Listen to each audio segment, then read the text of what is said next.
संस्कृत में कच्छ शब्द का अर्थ होता है द्वीप। इसका संबंध उस तथ्य से है जब प्राचीन काल में कच्छ के रण अर्थात मरुस्थल यहाँ से बहकर समुद्र में मिलने वाली सिंधु नदी के कारण दब गए थे। इसके कारण ये मुख्य क्षेत्र से अलग हो गए और द्वीप की तरह छिछले पानी में डूब गए। 1819 में आए एक भूकंप के कारण यहाँ का भौगोलिक परिदृश्य बदल गया और सिंधु नदी पश्चिम की तरफ बहने लगी और रण नमकीन कणों के साथ विशाल मरुस्थल बन गया। रण लवण वाले सपाट दलदल बन गए और जब इनका पानी गर्मियों में सूख जाता है तो ये बर्फ की तरह सफेद दिखते हैं। एक कहावत है, कच्छ नहीं देखा तो कुछ नहीं देखा। अगर आप कच्छ घूमने की सोच रहे हो तो इस वीडियो में आपको कच्छ में घूमने लायक जगहों के बारे में जानकारी मिलेगी। तो आइए फ्रेंड्स शुरू करते हैं।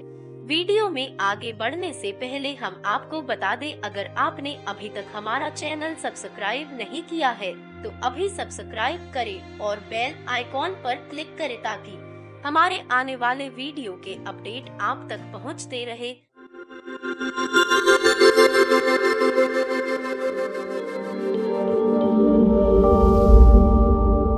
संस्कृत में कच्छ शब्द का अर्थ होता है द्वीप।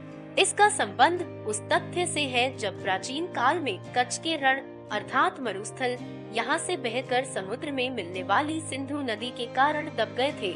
इसके कारण ये मुख्य क्षेत्र से अलग हो गए और द्वीप की तरह छिछले पानी में डूब गए। 1819 में आए एक भूकंप के कारण यहाँ का भौगोलिक परिदृश्य बदल गया और सिंधु नदी पश्चिम की तरफ बहने लगी और रण नमकीन कणों के साथ विशाल मरुस्थल बन गया। रण लवण वाले सपाट दलदल बन गए और जब इनका पानी गर्मियों में सूख जाता है तो ये बर्फ की तरह सफेद दिखते हैं। प्राचीन भारत में कच्छ की उपस्थिति को साबित करते हुए एक तथ्य मिलता है जिसमें कि खादर नाम का कच्छ का एक द्वीप हड़प्पा की खुदाई में पाया गया था।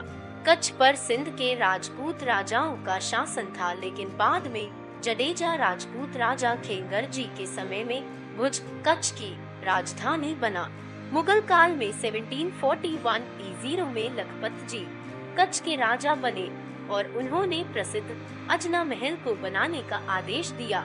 लखपत जी लेखकों, नर्तकों और गायकों का सम्मान करते थे और उनके शासनकाल में कच्छ ने सांस्कृतिक रूप से खूब उन्नति की। 1815 ईसा में अंग्रेजों ने भुजियो डूंगर पहाड़ी पर कब्जा कर लिया और कच्छ अंग्रेजी जिला बन गया। ब्रिटिश शासनकाल में ही कच्छ में प्राग महल, रंजीत विलास महल, मांडवी का विजय विलास महल बनाए गए।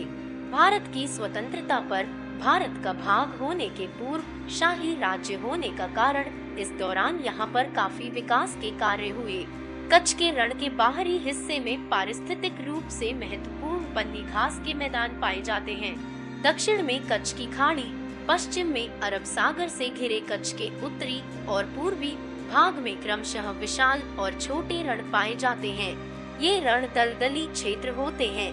कच्छ के कांडला और मुंद्रा नाम के दो बंदरगाह समुद्री मार्ग के लिए खाड़ी तथा यूरोपीय देशों के लिए निकट हैं।